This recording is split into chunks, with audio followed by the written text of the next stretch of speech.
So ನೀವೇನಾದ್ರು ಮೈಸೂರಿಂದ ಬರ್ತಾಯಿದ್ರೆ first ಈ ಪ್ಲೇಸ್ಗೆ ಕಲಾವತಿ ವಾಟರ್ಫಾಲ್ಸ್ ಅಂತ ಮ್ಯಾಪ್ ಹಾಕೊಳ್ಳಿ.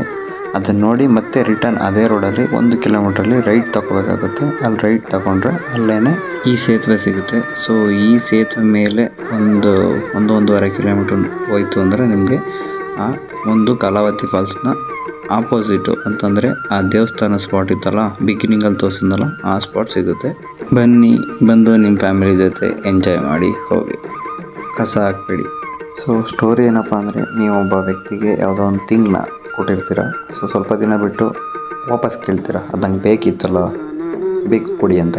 ಸೊ ಅವ್ರದನ್ನ ಬ್ರೋಕ್ ಮಾಡಿಬಿಟ್ಟಿರ್ತಾರೆ, ಹಾಳು ಮಾಡಿಬಿಟ್ಟಿರ್ತಾರೆ. ಸೊ ಇವಾಗಿಲ್ಲ, ಇನ್ನೊಮ್ಮೆ ಕೊಡ್ತೀನಿ ಅಥವಾ ಕೊಡೋಕ್ಕಾಗಲ್ಲ ಅಂತ ಹೇಳ್ತಾರೆ. ಇಷ್ಟೇನ ನನ್ನ ಅರ್ಥ ಮಾಡ್ಕೊಂಡಿದ್ದು, ಬೇಡ ಬಿಡಪ್ಪ, ನಾನಿದು ಸ್ವಲ್ಪ ದೂರನೇ ಇರು ನೀನು ಅಂತ ಹೇಳ್ಬಿಡ್ತಾರೆ. So the moral of the story is, ನಿಮ್ಮ ವಸ್ತುನ ನೀವೇ ಕೊಟ್ಟು ನೀವೇ ಕೆಟ್ಟೋರಾಗೋದು.